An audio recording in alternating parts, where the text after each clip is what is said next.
Welcome to the National Minority Supplier Development Council's Equity in Business podcast. My name is John Daniel, and I'm your host. I'm sitting here thrilled to be with my guest today, and she is the CEO of Ampcus Incorporated. Her name is Ramakumaran. Welcome, Ann. John, thank you. Appreciate you. I'm gonna get right into it. Please tell me, and for our viewers, a little bit about your backstory.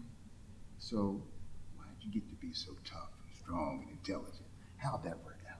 Oh, that's a great question, John. I know how excited I am to be joining you this afternoon here in Seattle on this podcast. Greetings to all. My name is Ann Ramakumaran, as John mentioned, and I'm the founder and CEO of Ampcus and the CEO of Ampcus Acquired Entities. So, John, to your question, how did I get started and where am I heading out to?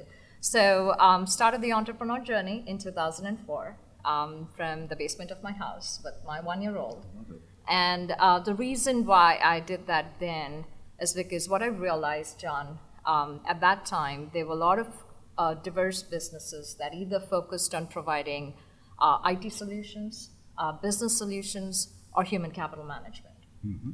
But what I realized then was there were a lot of corporations that were going through the optimization journey, and they were looking for companies that could be a one-shop stop, if you may. Hence felt the need to start that business. And when I look back, that was a time when there were a lot of companies that provided those solutions or services, but there weren't many that existed then that existed to solve a business problem by bringing in the right technology solution and bringing that project to finish line by infusing human capital management, and hence felt the need to start that one-shop stop. So what do we do today? We're a global business and a technology consulting and a staff augmentation firm. We're headquartered in Chantilly, Virginia, 25 miles west of Washington, D.C.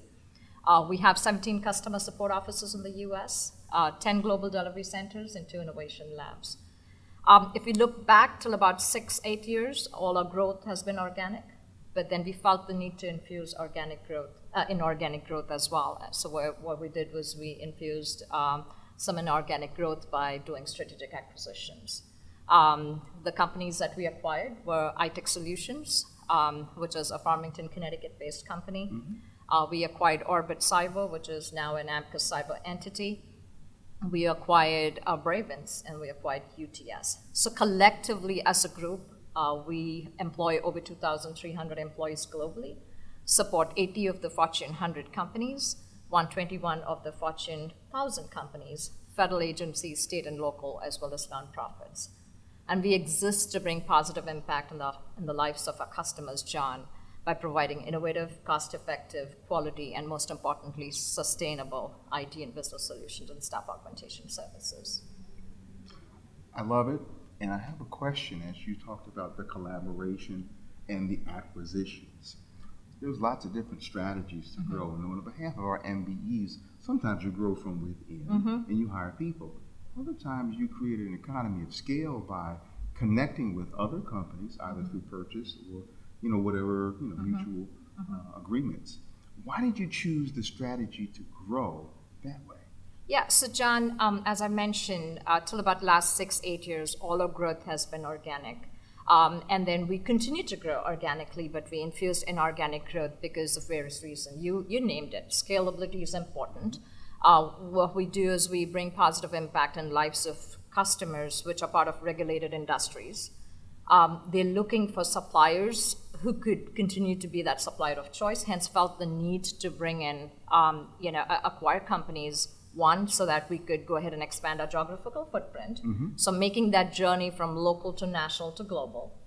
Acquisition has helped us with that. With acquisition comes people, process, infrastructure, and innovation. And the third reason, John, for that acquisition was also to replicate all that we're doing today in industries where we felt there's a need. And let me quote an example.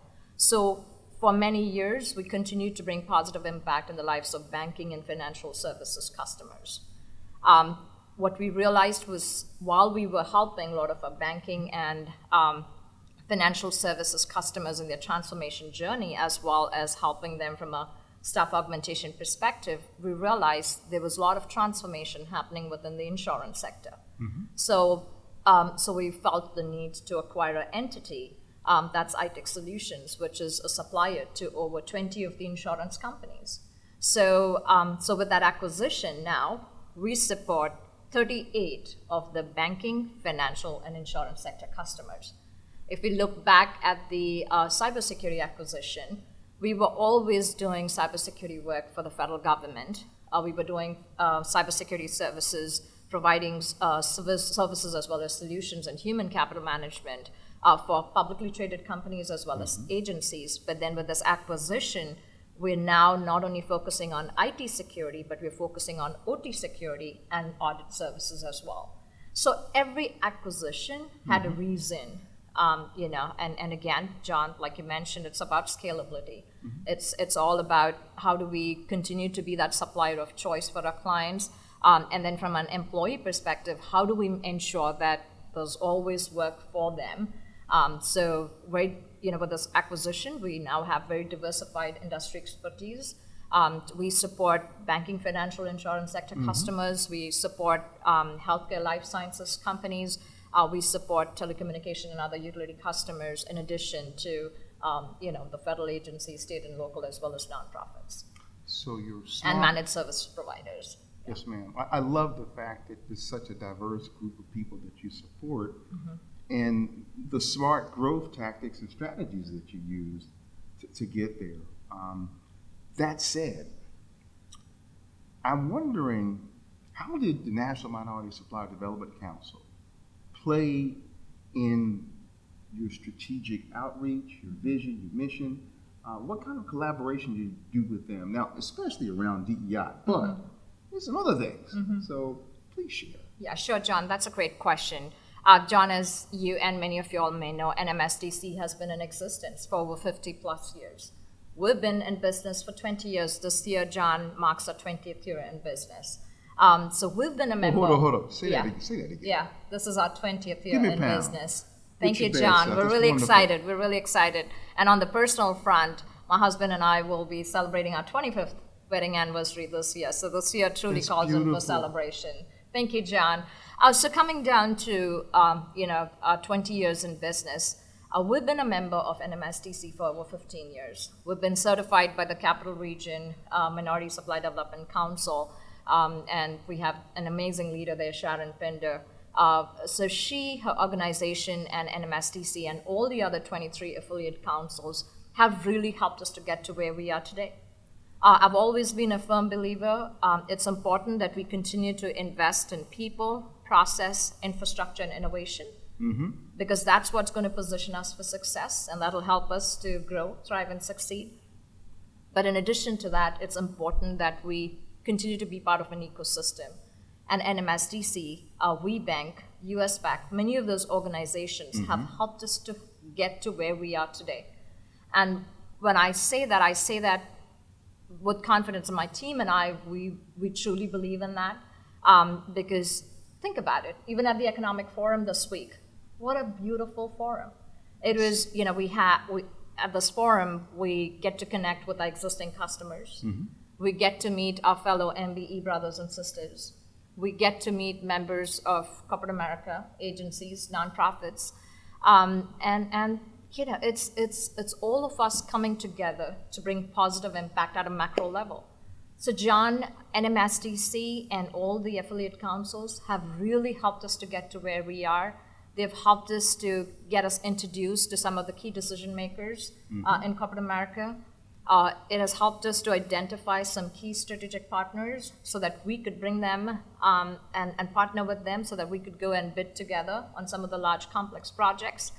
And then again, there's so much that we learn from one another. There's so much, you know, the positive vibe, right? I mean, there's so much that we learn. So we've always ensured that my team and I, we're always there attending national as well as regional events, because that has really helped us in our process of connections, contacts, and contracts. And that's a journey that doesn't happen overnight, but NMSDC and the regional councils have really helped us to get to where we are today, John. So And then and again, John, we've continued to grow at a rate of 40% year on year.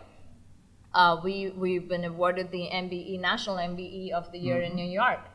We've been the Supplier of the Year from an NMSDC perspective too. But as and when we continue to grow, thrive, and succeed in the marketplace, we've done our part as well. Again, what we've continued to do is we've continued to spend with other businesses, which are small, which are diverse, which are veteran-owned, which are minority-owned, women-owned, and people from the LGBTQ community. Just last year alone, and for several other years, we've continued to spend over $22 to $24 million every single year. So we've been doing our part as well. We've always believed in doing well by doing good, because organizations like NMSDC and the regional affiliate councils always come together to make lives of ours easy, right? So we've been doing our part as well. So we've taken leadership roles, and I not only serve on the board of the Capital Region Minority Supply Development Council, but our team and I will always lean forward and taken leadership roles and continue to be the co-chair for the national conferences too. So we also mentors to many of the diverse businesses that are NMSDC members. Through their Emerging Young Entrepreneur Program, we continue to mentor many of those businesses. And there's so much that we've continued to learn. The corporate members have policies in place where they ensure that they continue to increase the spend with diverse businesses like us. They have policies in place. If they don't have a policy in place, John, they're ensuring that they put a policy in place so that everybody gets a fair chance to succeed in the marketplace and bid on some of those open RFPs. And there's so much that we've learned. We've been mentored by many of the corporate members, and we've also been sponsored, and we've got scholarships from other corporations so that I could go ahead and focus on my executive management at Robbins School of Business, University of Richmond. I've got a scholarship so that I could go ahead and focus on a strategic growth from Kellogg's, and I was also given scholarship by another corporate member, so that I could go ahead and focus on global growth. So all of those put together has really helped us to get to where we are today. And one thing, John, I really, I very passionately always put it out there, what I'm really proud of is our people. Our people, when they come to work, they put their head, heart, and soul to it. Yes, they're very passionate, they're very creative, they always come up with innovative ideas, and I've been a firm believer. When you surround yourself with passionate people, you bring in creativity, back it up with innovation, and you focus on co-innovation and collaborate with clients, you're creating magical moments together. And John, in this 20 years, we continue to create magical moments together. I love it, because your results indicate what's happening within. Here's a question. I want to dig down a little deeper on this if we can. Sure, John. Because there's a body of evidence that suggests creating a sense of belonging in a work culture leads to productivity. It also leads to, as you talk about innovation, innovative ideas coming from within the ranks. Clearly, your outcomes suggest there's something wonderful going on there. Please share maybe a few tidbits with our audience about how you manage that and how you move it forward and keep it fresh on a regular basis. Yeah. John, it's very important that we surround ourselves with leaders, not just, that are diverse from an ethnicity perspective, but we focus on diversity and ideas too. And when we talk about innovation, I think, surrounding ourselves with people that have that mindset is very important. John, we've been able to get to where we are today because we are surrounded by amazing leaders who have that same mindset. And when you surround yourself with very diverse leaders and a management team who believes in diversity, not just internally as well as externally, then it trickles down across business units and it trickles down across the enterprises or the companies that we've acquired. So from our perspective, it's in our DNA. When you surround yourself with good people that have that mindset, it comes very naturally. And for them too, it's not just me, but it's, it's also about our people who believe in bringing that positive impact, right, in the lives of other diverse businesses too. So what I've ensured is surround myself with people that have that same mindset, and who truly believe in diversity, equity, and inclusion, because that's the right thing to do.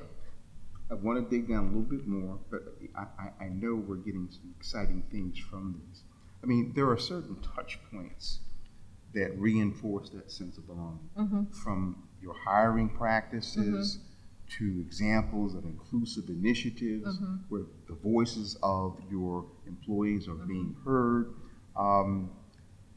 ongoing self-development, employee development training.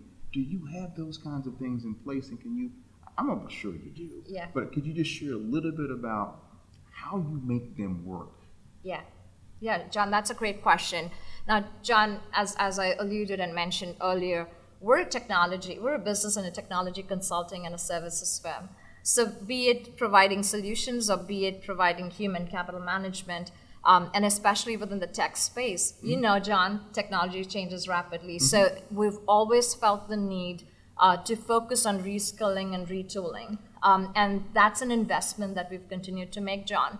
We invest in our people. Yes, ma'am. We make sure that they have access to our innovation labs, because, John, we have 2 innovation labs, and that's where we actually help our customers in their journey from ideation to full-blown implementation and ideation to commercialization.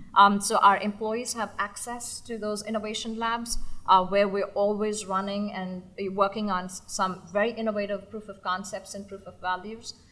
We're technology partners to many of the, because we provide technology solutions and services. So we're very heavily invested in our people, right? And when you invest in your people, you're positioning your company for success, right? So John, absolutely, we've really spent a lot of money. We encourage our employees to get certified on newer technologies. We reimburse, the certification fee, so we're making that investment as well. And especially in the tech space, because what worked 10 years ago is not going to work today, and what works today may not work 5 years from now. So hence, we've always felt the need of focusing on reskilling, retooling, and focusing on getting our employees certified on newer technologies, because when they're ready, they'll get our customers ready. So absolutely, John, we do heavily invest in that. And the other thing is, John, from a tech perspective, right, we're also looked up as industry leaders. So we also conduct workshops for some of the senior executives within corporate America. Let me give you an example, right, John? The buzzword, right? No matter which conference we go to today, it's about AI, right? It's about artificial intelligence. And if you look back at the customers that are part of heavily regulated industry, they're using AI, but they're very scared to infuse AI across business units because they're heavily regulated. And when we talk to our customers, what we realize is the reason for that is because, again, protection of data, your PII, your PHI, all of that, and the security aspect. Now, we listen to our customers. We understand the fear that they have. And hence and as we looked up as industry leaders, what we did was we brought in our tech teams together, and we brought in our cyber teams together. And we came up with something called as a CAISS certification and workshops. And what does that stand for? That stands for Certified Artificial Intelligence Security Specialist Course and workshop, right? Which is a 4-day workshop certification program, which was attended by 250 senior executives of corporate America, agencies and nonprofits. So again, it's all about getting that fear out. Use AI, but use it responsibly. And if you're using it, what are some of the security parameters that you need to keep in mind? So then again, when you do that, you look out a little differently. So we really invest not just in our employees, but we also invest in our clients to ensure that they're brought up to speed on what's happening around the world, and how do we make sure that so that we continuously, by collaborating, we make sure that we're bringing, helping them in achieving their goals, because their success is our success. Clearly, there's power in the pattern. You've been observing the market forces and trends and movement. And not only do you help your employees stay retooled and up to speed, but you're helping your customers do the same thing. Absolutely. I don't know any business that can function without high-level technology today.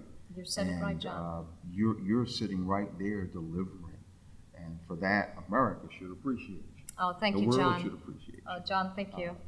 Tell me what the future looks like in terms of how you interact with the National Minority Supplier Development Council.